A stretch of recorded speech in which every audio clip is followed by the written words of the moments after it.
In this game, the future world champion Vasily Smyslov punishes his opponent for violating the opening principles in a very beautiful way.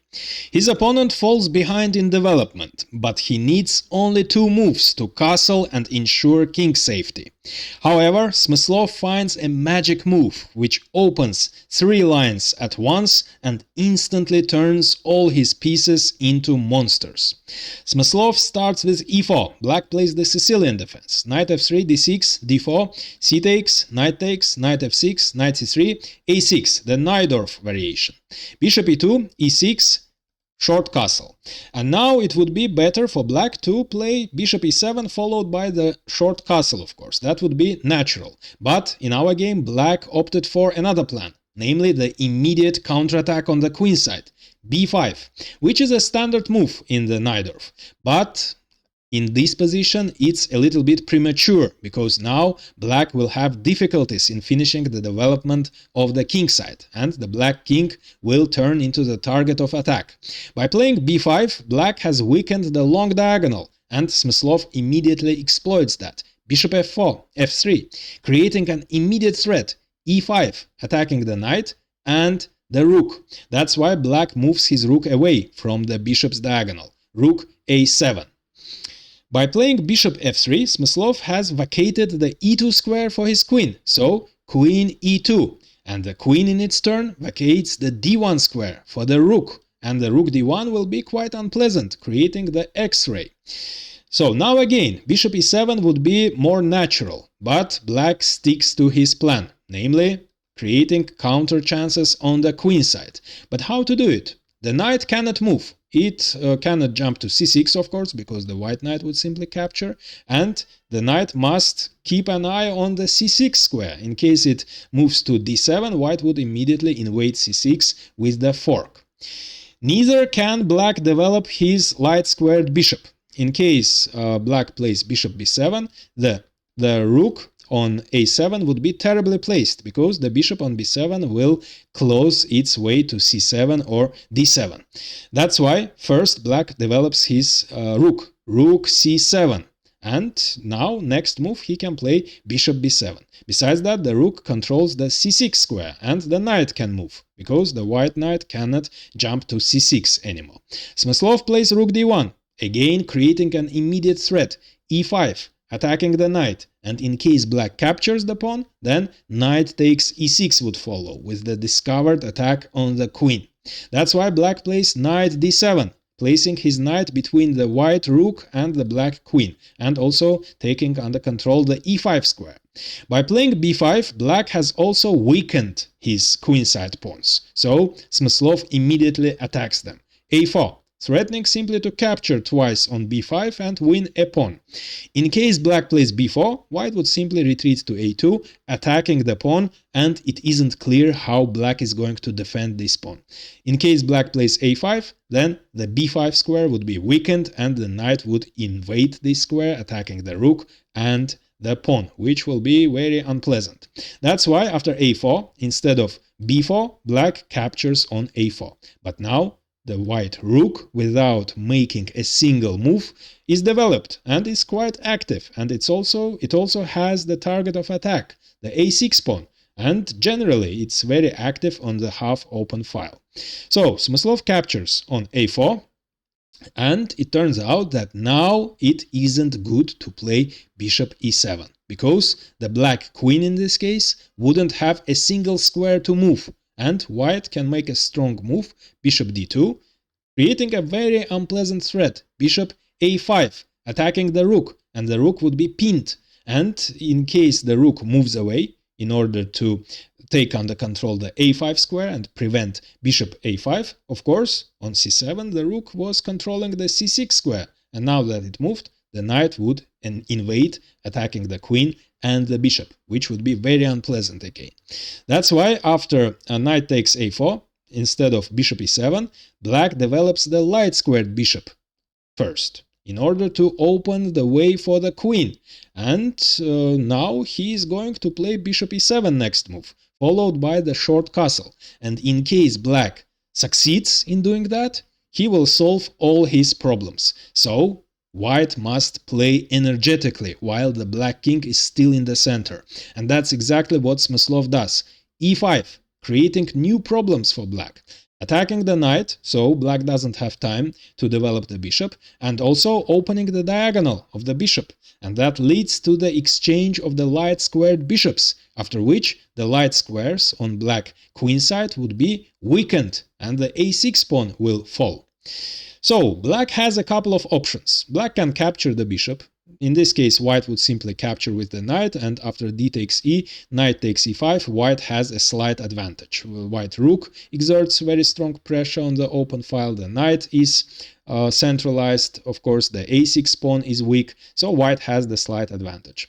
Black can also capture on e5 with the pawn. In this case, again, white has the slight advantage after bishop takes b7. Now black has the option either capturing the knight or the bishop. In both cases, white is better. After e takes d, simply bishop takes a6 and the d4 pawn is weak. And after rook takes b7, white simply captures the pawn. Black doesn't have time to capture the knight because his rook is under attack, and after black defends the rook, white can simply play knight c6, and white has some advantage due to the connected passed pawns, which will, of course, move forward. In our game, white played knight takes e5 instead. The pawn has remained on d6, and the file, the d file, has remained half closed. Smyslov exchanges on b7. Now the light squares are weak, the pawn on a6 is also weak.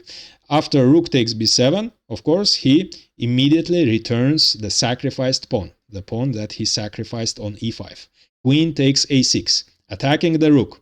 And here comes a serious mistake.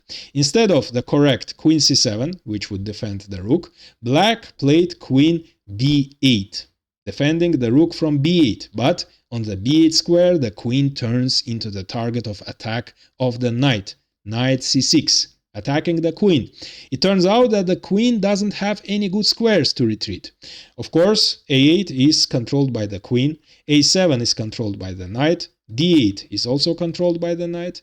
If the queen moves to c7, black will have the back rank issues.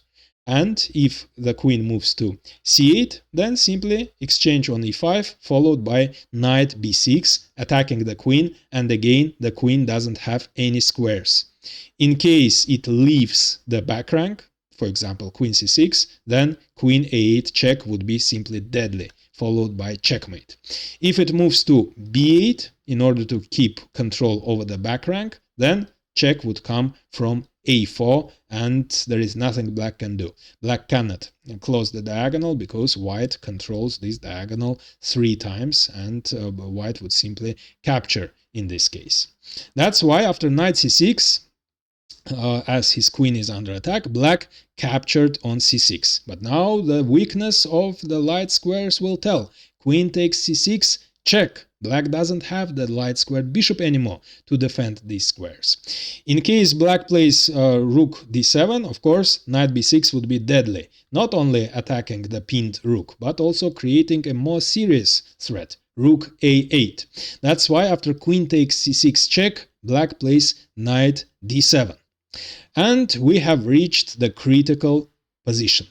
Again, black needs only 2 moves to finish the development, bishop e7 and short castle. White cannot let black do it. And now you can pause the video and try to find Smyslov's great move. I will give you a small tip. With this magic move, Smyslov at once opens 3 lines for his pieces, and the power of both rooks and the bishop increases dramatically after this move. So, the knight is closing the rook's way to a8, and the d6 pawn is closing the d1 rook's way to d7. Besides that, the d6 pawn also closes this diagonal, and if only this pawn disappeared from d6, both the rook and the bishop, which would be able to move to f4, would have become much stronger and much more effective. And Smyslov solves all these problems just in one move. The knight moves away from the a1's rook's way, knight c5, and sacrifices itself to open the line for the rook, the line for the second rook, and the diagonal for the bishop.